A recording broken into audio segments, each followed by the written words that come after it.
আচ্ছা কি হয়েছে বলো তো? উনি আমার হিরো। হ্যাঁ, কত সুন্দর হ্যান্ডসাম দেখছো, কোট পরছে, কত সুন্দর লাগছে। আমি ওনার সাথে কাজ করব না। আর এইটা কি বলো, সমস্যা কি? সুপার অ্যাক্টিং করবে, আমার কাছে মনে হচ্ছে, আমার অভিজ্ঞতা থেকে বলছি, তোমার সাথে খুব ভালো ম্যাচিং করবে। ওনার কোনো দিক দিয়ে হিরো মনে হয়? তুমি বোঝার চেষ্টা করো না কেন মৌমিতা? ভালো, কত সুন্দর লাগছে দেখছো, আমি শিওর তোমার সাথে ভালো হবে। প্লিজ তুমি না করো না। আর ওনার হাইট দেখছেন, ওনার লুকস দেখছেন? আরে হিরোদের ক্ষেত্রে হাইট কোনো ব্যাপার না। আচ্ছা তোমার হাইটটা দেখছো, তোমাকে তো একদম পটলের বিচির মতো লাগে। আরে হিরোইনের হাইট কোনো ম্যাটার? আর কি বলো না বলো। আচ্ছা যাই হোক, আমার কাছে মনে হচ্ছে তোমরা দুজন যেহেতু একই হাইটের, খুব সুন্দর সুপার ডুপার একটা হিট জুটি হবে। না, যত কিছু হোক আমি ওনার সাথে অ্যাক্টিং করব না। তুমি বিশ্বাস করো, আমার 20 বছর অভিজ্ঞতা বলছে, যদি সালমান শাহ শাবনূরের জুটি ভাঙতে পারে কেউ, তাহলে আমার কাছে মনে হচ্ছে তোমরাই পারবা, বুঝছো? যত কিছু হোক আমি ওনার সাথে অ্যাক্টিং করতেছি না। দেখো আমি কিন্তু এতদিন তোমাকে সবসময় ভালো, এখনো ভালো চাই। আর প্রত্যেকটা হিরো হিরোইন কিন্তু তাদের ক্যারিয়ার ধ্বংস করে ভুল একটা সিদ্ধান্তের জন্য। আমার কাছে মনে হচ্ছে তুমি ঠিক সেই ভুল সিদ্ধান্তটাই নিচ্ছ। না, আমি ওনার সাথে অ্যাক্টিং করে আমার ক্যারিয়ার নষ্ট করব না। দরকার পড়লে আমি যতদিন কাজ করছি ততদিনের পেমেন্টও দেওয়া লাগবে না, কিন্তু আমি ওনার সাথে কাজ করব। বিশ্বাস করো, উনি হচ্ছে প্রডিউসারের লোক, প্রডিউসার নিজে তাকে না ভাই, আমি তাও প্রডিউসার নিজে তাকে বলছে প্লিজ, তাহলে এই কাজটা হবে না। তুমি বোঝার চেষ্টা করো। দরকার পড়লে এই কাজটা আমি করব না, তাও ওনার সাথে আমি কাজটা করব। আমার কাছে মনে হয় তুমি একটা ভুল সিদ্ধান্ত নিয়েছো। প্রত্যেকটা মানুষের জীবনে একটা ভুল সিদ্ধান্তের বড় ভুল সিদ্ধান্ত, যার কারণে তার ক্যারিয়ার ধ্বংসে তার, আমার কাছে মনে হয় তুমি অলরেডি সেই সিদ্ধান্তটাই নিয়ে নিয়েছো। তবু আমি এই কাজটা করব না, ওনার সাথে কাজ করব। মমিতা তুমি একটু বোঝার চেষ্টা করো। আপনারা অন্য কোনো অ্যাক্ট্রেস দেখেন। ও এখন পাবো কোথায়? তাছাড়া সে প্রডিউসারের লোক, হয়তো এমনও হইতে পারে যে প্রডিউসার কি সেও নিজেও আছে, ওর সাথে ইনভেস্ট আছে তার। না, আমি ওনার সাথে কাজ করব না। মমিতা তুমি একটু বোঝার চেষ্টা করো। এতদিন কিন্তু আমি কিন্তু তোমাকে খুব ভালো জানছি, যেটা ভালো হয় সেটা কিন্তু তোমার জন্য বলি। আমি কখনো কিন্তু তোমার খারাপ চাইনি, এখনো চাই না। সো আমি বলছি তোমার জন্য ভালো হবে। না, আপনি দেখেন কোনো কিছু ব্যবস্থা করা যায় না, আমি ওনার সাথে কাজ করতেছি না। আর তুমি তো কই পাইছো সেই কোথায় জাহিদ, তুর্কি, এদের সাথে কি সারা জীবন তোমার এই স্ক্রিন শেয়ার করলে চলবে? ডিফারেন্ট একটা লুক আসবে, ডিফারেন্ট একটা ক্যারেক্টার, ডিফারেন্ট একটা হিরো হবে, এটা তোমার জন্য ভালো হবে। তুমি বোঝার চেষ্টা করো না কেন?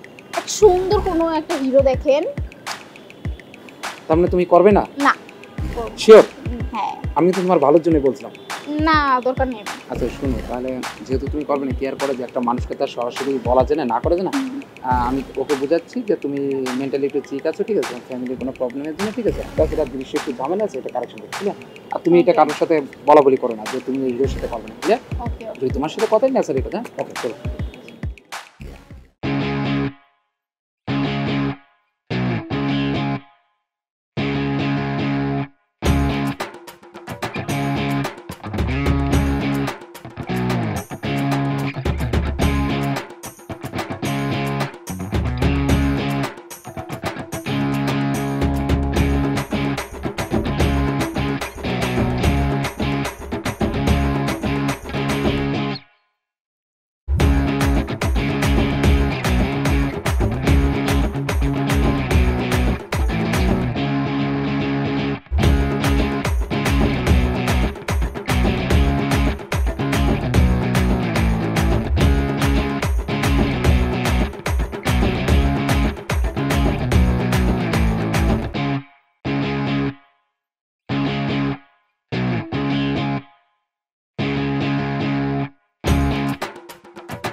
তুমি এটা যদি বলো তাহলে তো দেখে এটা আমরা আলোচনা করবো, এটা তো বলার কিছু নেই। তুমি বলো, বলে দেখো, আমার সাথে কথা বলো, কথা বলে জানবে তোমার, এটা বলার কিছু নেই তোমার। আসসালামু আলাইকুম। আচ্ছা আমি একটু পরে কথা বলছি। হ্যাঁ হাসমত, কি খবর বলো তো? আপনি আপা কি কইতেছেন? আপনার লগে দেখা করতে আমি এটা আবার কি খবর কোন লাগে? শুনেন আপা, আমার তো জীবনে বহুত গুণ হয়ে গেছে গা। আমি 30 বছর ইন্ডাস্ট্রিতে মাগার এত বড় ভুল তো কখনো করি নাই। মানে কি কি ভুল করলাম? মানে হইতেছে কি, আপনি যে রত্ন, আমি তো মাগার বুঝবারই পারি না। আমি তো ছাই মনে করে আপনারা উড়াইয়া দিছিলাম গা। এতদিনে তাহলে রত্নের মর্ম বুঝছো? তোমরা তো ছায়ের পিছনে ঘুরো, রত্নের মর্ম বোঝো না, বোঝো নাই? হইতেছে কি আপা, আমি তো 30 বছর আগে প্রোডাকশন বয় হয়ে এফডিসি তে ঢুকছিলাম, প্রমোশন পাইয়া প্রোডাকশন ম্যানেজার হইছি। আর কতদিন এই পোস্টে থাকুম, আমিও ভাবতেছি আপনার লাইনে আয়া পড়ুম, মানে প্রোডিউসার হয়ে যামুগা। তাই নাকি? ভালো কথা। আমি কইতেছিলাম কি যে আপা, আপনি আর আমি দুইজনে মিলা যদি প্রোডিউস করি না, পুরা বাংলা ইন্ডাস্ট্রি কাঁপায়া দেবো। তোমার সাথে করব আমি প্রযোজনা, আর আমার ছবির তো বাজেট অনেক বেশি, তুমি এত টাকা কই পাবা শুনি? আপনি কি কইতেছেন আপা? মাগার টাকার কিন্তু বহুত সমস্যা মানুষের থাকতে পারে, মাগার আমার কিন্তু সমস্যা নাই কা। এই এফডিসি তে টাকা কামাই কইরা আমি 3 তালা 6টা বাড়ি করছি। মাগার মাসে কত টাকা ভাড়া পাই আপনার আন্দাজ আছে? সেটা আমি জানি, তুমি যে বাড়ি করছো সেটা খবর আমার কাছে আছে। কইতেছে কি আপা, আমি কইতেছিলাম যে আপনি আর আমি দুজনে মিলে যদি যৌথ প্রযোজনার একটা ছবি করতাম না, তাহলে কিন্তু সুপার ডুপার হিট হয়ে যাইতো গা। দেখো হাসমত, এমনি ইন্ডাস্ট্রিতে তোমার নামে অনেক বদনাম। আমি তোমার সাথে প্রযোজনা করব, তারপরে পোল্টি পাল্টি হলে সেটা দায়ভার কে নিবে? কি কইতেছেন আপা? এই হাসপতে বিশ্বাস করেন না? শুনেন, আকাশের চন্দ্র সূর্য যেরকম সত্য, এই হাসপত কিন্তু ভালো লোক, এটাও কিন্তু সত্য। আর মাগার শুনেন, কাউরে না কাউরে কিন্তু বিশ্বাস করন লাগবো। কইতেছে কি আপা, এক লগে কাজ করবার গেলে একটু ছাড় দেওয়ান লাগে। এই যে আমাকে পার্শ্ববর্তী দেশ আছে না ভারত, ভারত বাংলাদেশ মিলা কিন্তু যৌথ প্রযোজনার ছবিও করে। মাগার রাশিয়া আর আমেরিকা দুজন কিন্তু মহাশত্রু, মাগার দুইজনে মিল্লা কিন্তু ওই যে যুদ্ধের মহড়া করে একসাথে। আইন না, আপনি আর আমি দুইজনে মিল্লা যদি প্রডিউস করি না, দেখবেন পুরো সুপার ডুপার হিট হয়ে যাবে গা। কিন্তু আমার সাথে প্রযোজনা করতে গেলে কিছু শর্ত আছে, শর্ত ছাড়া আমি তোমার সাথে কোনো কাজ করব না, কারণ তোমার রেকর্ড কি এটা সবাই জানে। কি কইতাছেন আপা? আপনার কি শর্ত কইয়ে বলেন না? আমার সাথে তোমার অঙ্গীকারনামা করতে হবে, 10 জন সাক্ষী থাকবে, যেভাবে বলবো সেভাবে যদি শর্তে রাজি থাকো তাহলে আমার সাথে আসতে পারো। আপনি যে এই কথা কইছিলেন, আমি তো প্রথমে ডরায় গেছি গা, পরে দেখি আপনি তো 1-2 করছেন মতো করছেন তো খুবই সহজ হয়ে গেছে গা। শুনেন, আপনার লগে আমি একেবারে মনে করেন যে কাবিন নামা কইরা। কি কাবিননামা মানে? কাবিন নামা না মানে কইতেছি অঙ্গীকার নামা কইরা আর কি কাজের নামে পড়ুম। ঠিক আছে, তোমার যদি সে অ্যাবিলিটি থাকে তাহলে চুক্তিনামা করে আসো, বসো, দেখি কি করা যায়। আপা তাহলে কথা কিন্তু ফাইনাল হয়ে গেল, আমি যাই। ও আপা, গুরুত্বপূর্ণ কথাই তো কও নয়নি। আমি তো ভাবতেছি যে আপনার লোক আমি যৌথ প্রযোজনার ছবি করুম, কালকে একটা সংবাদ সম্মেলন করে ফেলাম। মনে করেন যে সংবাদ সম্মেলনে কইরা আমাকে মুভি নাম করে দিব, ঠিক আছে? কোনো সমস্যা নাই। তাহলে আপা আমি যাইগা। যাও, আমি জানাবো। আপা আসসালামু আলাইকুম। তুমি যে জিনিস, তুমি করবা প্রযোজনা, দেখতেছি ব্যাপারটা। এত টাকার উৎস কোথায়? আচ্ছা হিমেল, ব্যাপারটা হচ্ছে কি, আমরা আজকে এই সিনটা করতে পারছি না, বুঝছো? কারণ হচ্ছে কি, সিনে একটু প্রবলেম আছে, সিনটা কারেকশন করতে হবে প্রথমত। আর দ্বিতীয়ত ওর হচ্ছে একটু মেন্টালি ঠিক আছে, ঠিক আছে? ফ্যামিলি একটা কারণে দেন, এই জন্য আমরা সিনটা করবো। আচ্ছা তুমি যাও। হ্যাঁ ভাই, এটা কি বললেন আপনি? আপনার জন্য আমি সবকিছু বাদ দিয়ে এই ছবির হিরো হওয়ার জন্য আমি অলরেডি সবকিছু প্রচারণা করছি, টাকা দিয়ে দিয়েছি আপনাকে। আরে তোমাকে কি বলছি যে এই সিনেমা হবে না? আপনার পিছনে তো আমার অনেক সময় ব্যয় হয়েছে, আর আপনার জন্য সামনে মাসে আমি কোনো শিডিউল রাখিনি। আপনি তো এই সময় কথা বললে মানাই না। আমি কালকে তো প্রেস ডাকছি অলরেডি, রাতের বেলা তো আমার তো পেপারে নিউজ বের হয়ে যাওয়ার কথা। আর আপনার পিছনে তো এত টাকা পয়সা দিয়ে আমার লাভ কি হলো? আমার তো সবকিছু দেখছি এখন পানির যাবে। আরে ভাই, আমি তো বললাম যে নায়িকা একটু শিখ, নায়িকা হঠাৎ অসুস্থ পড়েছে, এখানে তো আমাদের কিছু করার নেই, আছে আমাদের তোর হাত নাই। না, এর আগেও আপনি বহুত কিছু বলছেন, বহুত বায়না করছেন, এসব মানা যাচ্ছে না তো। আপনার জন্য আমি কত কি প্রোগ্রাম বাতিল করলাম। আরে ভাই, এটা বুঝতে হবে, এখানে কি আমাদের হাতে? একজন তো অসুস্থ হতেই পারে, আর আমাদের তো অন্য সেটের কাজ আছে, অন্য দৃশ্য আছে, তাহলে এখন রিয়াক্ট করার কি আছে? না না, আপনার মতন দায়িত্বশীল লোক যদি এসব কথা বলে তাহলে তো এসব মানাই না। আমরা তো বানের জলে ভেসে আসি নাই। আপনার এটা বাদ দিয়ে তো আমরা হাজার হাজার সিনেমা করতেছি। আপনার কবে কোন সিকোয়েন্স হবে, কি হবে, আপনি আমাদের কাছে শুনছেন? আপনারা যারা আছেন, অনেকে আছেন করে টাকার মালিক হয়েছেন, টাকা এনে মিডিয়াতে প্রডিউস করার ভাবেন যে আপনারা সব হয়ে গেছে। আপনার একটা ডিরেক্টরের কাছে, চিফ অ্যাসিস্ট্যান্টের কাছে আপনার কিছু, আপনারা যখন যা মনে হয় আপনার একদম একটা প্রেস কনফারেন্স করে দেন, সাংবাদিক থেকে একাকার করে ফেলে। আপনারা আমাদের কাছে শুনছেন, আমরা তো কালকে শুটিং নাও রাখতে পারি। না না, আপনার মতন দায়িত্বশীল লোক এইসব কথা মানাই না তো। আরে ভাই, আপনি কি আমাকে শুনছেন? শোনা না শোনা, ভাই জান দিন, জান। আচ্ছা জান, এখন জান জান এইসব বলে আপনার সাথে কাজ করতে হবে। জান দিন, এভাবে হইলে কিভাবে ইন্ডাস্ট্রি চলবে, কিভাবে একটা সিনেমা মারাবে? হ্যাঁ, এক হিরো আর এক হিরোইনের সাথে কাজ করবে না পছন্দ না হলে, আবার হিরোইন হিরোর সাথে কাজ করবে না, তাহলে বাংলাদেশ সিনেমা ইন্ডাস্ট্রি চলবে কি করে? এভাবেই তো ধ্বংস হয়েছে। আর ধ্বংস না হয় উপায় কি? হ্যাঁ, একটা ডিরেক্টর বা প্রডিউসার যে অভিনয় অজানে না, তার কাছে 10 লাখ টাকা নিয়ে তাকে হিরো বানায় দেয়, আর নাহলে হিরোইন বানায় দেয়। এভাবে কিভাবে চলবে? যাক, আমার কি এই সিনেমা শেষ হলে হলো, না হলে না হলো, আমার তো ডে পেমেন্ট দিয়ে গেলে আমি টাকা পাচ্ছি, বাস। এভাবে কি জীবন চলে আকাশ? তুই যেভাবে চলতেছস এটা কোনো জীবন না। আর আমাদের ফ্যামিলি থেকে আমাদের চাপ আসছে, তোর সাথে যেন না মিশি। আসলে বন্ধু হয়েছে কি ব্যাপারটা, আমরা অনেকদিন ধরে তোর কমু করতে করতে আসলে পাওয়া হয়নি। আজকে ফাইনালি ও বলে দিল তোর মানুষ খারাপ বলে আমাদের। দেখ আমি ওদের সাথে একদম, আমাকে অনেক টাকা দিচ্ছে ফ্যামিলি থেকে, তুই যদি এভাবে চলিস সরি আমরা তোর সাথে থাকতে হবে। তুই চাচার সাথে খারাপ ব্যবহার করস, তুই কি জানা, তুই কি মনে করস সেটা তুই ছাড়া কেউ জানে না? এটা সবাই জানে, এটা পুরো এলাকার সবাই জানে। চাচা তোর বাবা হয় রে ভাই, ভাই তুই বুঝিস না কেন বাবার সাথে মানুষ এরকম করে? আমি বুঝছি, আমার বাপ তোদেরকে বিচার দিছে। আরে বিচার দিয়ে কিছু হইব? ওই বুড়া এই যে আবার তুই চাচার আবার গালি দিতেছিস। দেখ তুই কিন্তু বেশি বলে বলবি। যেদিন বুঝবি ওই দিন কান্না করবি। বাদ দে, বুঝছো? চাচার সাথে ভালো ব্যবহার কর। আচ্ছা তুই কি হয়েছিস? বাবা লাগে না, বন্ধু বান্ধব লাগে না, তুই কি হয়েছিস? নিজে 100 আচ্ছা তুই কি আমাকে কি সত্যি মনে করস? আমরা তোর টাকা খাওয়ার জন্য তোর সাথে করি, তোর ভালোর জন্য করতেছি। বুড়া বুড়া আমার ব্যাপারে তোর কাছে বিচার দেয়। সাধারণ বুড়া আমার টাকাও দিব না, কত কষ্ট করে আমার টাকা আনতে হয়, আর তারপরে তোদেরকে আমার পিছনে লাগে। ছি ছি ছি ছি, এত নিচে তোর মন। তোর বাবা আমাদের বলছে পুরো এলাকার মানুষ জানে তোর বাবা। তুই আবার চাচারে গালি দিবি? ভাবছিলাম তোরে বোঝানোর ব্যাপারটা তুই বুঝবি, তাও বুঝলি না। আমি হুদায় তোরে বোঝাতে গেলাম। এরা কখনো সত্য করতেছে, কিছু হয় না। দেখ বাবা তো বাবা। শুন, তোর চাইতে আমাদের অর্থ করি কারো কম, তোর মতো আমরা তো উচ্ছৃঙ্খল। এই তোর সমস্যাটা কোথায়? বাবা মানুষ না, বন্ধু বান্ধব মানুষ না, তুই কি একাই 100 হয়ে গেলি না? এই শোন, আমার জ্ঞান তুমি, টাকা আছে যার, সব আছে তার। তোদের পিছনে প্রতিদিন আমি ওই লোকে টাকা গুলো খরচ করি, তোরা কিন্তু খরচ করছ। তোর টাকার জন্য আমরা তোর সাথে চলি না ভাই, আর এই টাকার টাকা জন্য চলি না। এই টাকা তুই করতে এনেছিস? ওই বুড়ে দ্বারা কইতেছিস না, চাচা চাচার কাছ থেকে তো নিয়ে এসেছিস। আগে সম্মান জিনিসটা শিখ, তারপরে চলিস আমাদের সাথে। আমরা তোর টাকার জন্য চলি না, ঠিক আছে? চাচা থাকবে না, বাপ তুই ডিসাইড কর, তোর বাবা বন্ধু এগুলো তো লাগবে কি লাগবে না? তাহলে আমি কি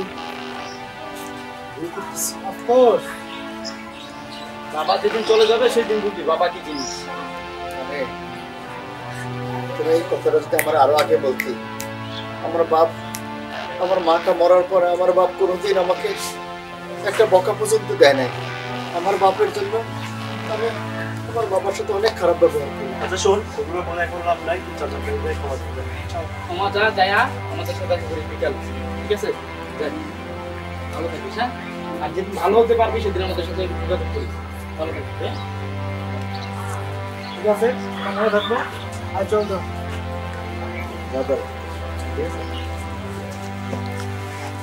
আচ্ছা, অ্যাকশন বলার সাথে সাথেই আপনি বলবেন লেখাপড়া করে যে গাড়ি ঘোড়ায় চড়ে সে, পারবেন তো?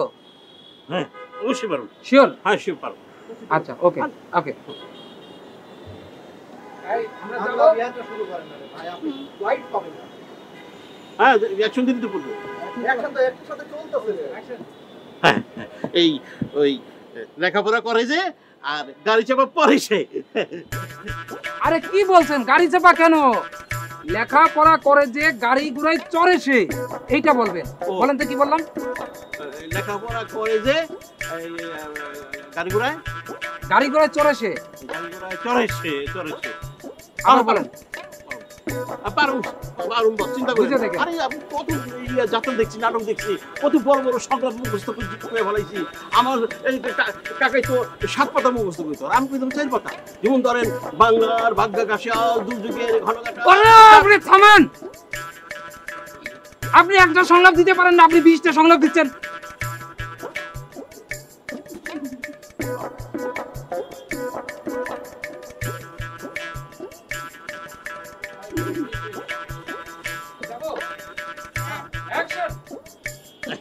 এই লেখাপড়া করে যে আর গাড়ির ঘোড়া চাপা পড়েছে, বুঝলে?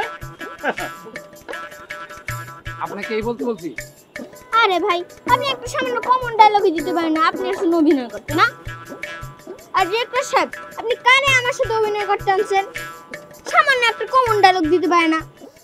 ওরে ভাই রে, আপনাকে বলতে বললাম যে লেখাপড়া করে যে গাড়ি ঘোড়ায় চড়েছে, আর আপনি কি বলেন? লেখাপড়া করে যে গাড়ি চাপায় পড়েছে। হ্যাঁ, আরে আপনি যদি এই সংলাপ দেন তাহলে ওই জনতা আমাকে ধরে গণধুলাই দেবে, বুঝছেন? হ্যাঁ, দেখেন, বলেন তো কি? গাড়ি ঘোড়ায় চড়ে সে লাস্টে গাড়ি করে চড়ে সে। গাড়ি করে চড়ে সে। আপনার ঠিক আছে তো? ওকে, পারবেন তো? গাড়ি করে চড়ে সে। বলেন তো। গাড়ি ঘোড়ায় চড়ে সে। হ্যাঁ। আচ্ছা আচ্ছা ঠিক আছে। ঠিক আছে, এইবার পারো। এই লেখাপড়া করে যে আর গাড়ি ঘোড়া এই চাপা পড়ে সেইবার হইছে। এ ভাই, আপনি কি করলেন? আপনাকে বারবার বললাম যে লেখাপড়া করে যে গাড়ি ঘোড়ায় চড়ে যান, আপনি চাপা দিচ্ছেন। হ্যাঁ, অভিনয় এত সহজ না? মনে করেন যে ক্যামেরার সামনে এসে দুটো ডায়লগ দিয়ে দেন, অভিনয় এগুলো না? হ্যাঁ হাসমত, আসতে বলছিলাম কি বলে মিটিং করবো আমার সাথে, বলো। আবে কি কইতেছো তুমি? শুনো, তোমার তো এতদিন আপনি করে কইছি, মাগারে এখন থেকে কিন্তু তুমি করে কমো। এখন তো তুমি নাবিলা চৌধুরী, তোমার লগে মনে করো আমার একটা রিলেশনশিপ হয়ে গেছে না? মনে করো তুমি আর আমি হচ্ছি ব্যবসায়িক পার্টনার, এই জন্য এখন কিন্তু তোমার তুমি করে কমো, মাইন্ড করবে না তো? বলো। আবে হইতেছে কি, আমরা তো এখন পার্টনার হয়ে গেছি গা। মাগার মনে করো যে তুমি আর আমি মিলে এমন একটা মুভি বানাবো না, মনে করো যে সারা দুনিয়া তোলপার হয়ে যাইবো গা।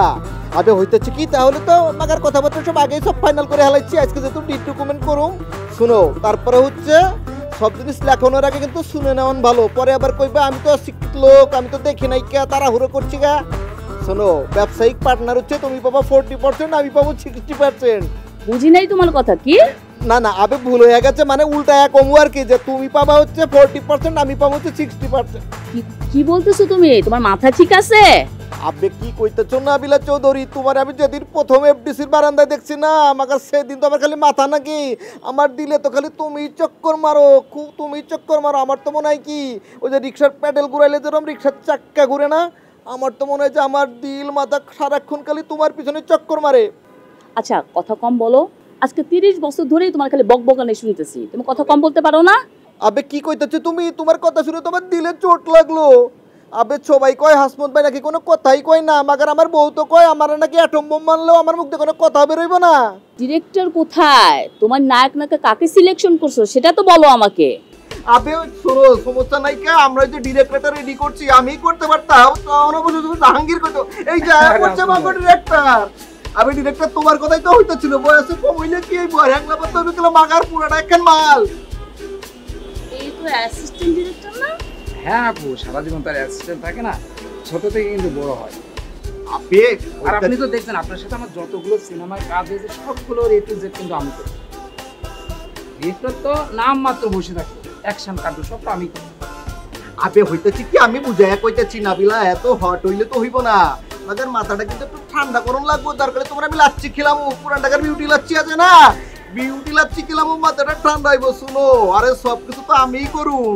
মনে করো যে পলাশির যুদ্ধ হয়েছিল না, সবকিছু কলকাঠি কেনা আসছিল পিছন থেকে মির্জাফর, মনে করো যে মুভিটা বানাবো, এই মুভির মনে করেন। আপু হাসমত ভাই আমাকে বলছে সে শেয়ারে একটা সিনেমা করবে, আপনার কথা বলছে, কিন্তু আমি আসছি এই কারণে। এখন আপনি যদি রাজি থাকেন তাহলে হাসমত ভাই আর আপনি একটা সিনেমা করতে, আমার কাছে সুপার ডুপার একটা স্ক্রিপ্ট আছে।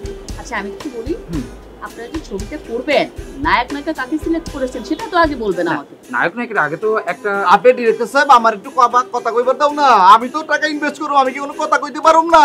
আচ্ছা বলেন। আমি তো কোনো কথা করার সুযোগই পাইতাছি না। মাখন টুক বলেন। ওইটাচ্ছে কি, শুনো না বিলা চৌধুরী, আমার কথা সে কিন্তু ইচ্ছে করলে রাস্তাঘাটে তুমি নায়িকা পাইবা, মাগার এফডিসির সামনে যাবে হাজার হাজার নায়িকা, মনে করো যে মিডিয়াগুলিতে যাইবা লক্ষ লক্ষ নায়িকা, তারপরে হচ্ছে ওই যে মনে করো মুক্তিযোদ্ধা গুলির সামনে যাবা নায়িকা পাইবা, মাগার নায়ক কিন্তু পাইবা না। যদি তুমি সুদর্শন নায়ক চাও না, তাহলে মনে করো তোমার বামের দিকে একটু হালকা 180 ডিগ্রি অ্যাঙ্গেলে তাকাইবা, মনে করো যে একটা সুপার ডুপার হিট একটা নায়ক পেয়ে যাইবে গা। কি বুঝাইতে চাইতেছো ভাই, একটু ক্লিয়ার করে বলো আমাকে। আপনি খারাই আছো কেন, একটু বুঝাও না। নাবিলা আপু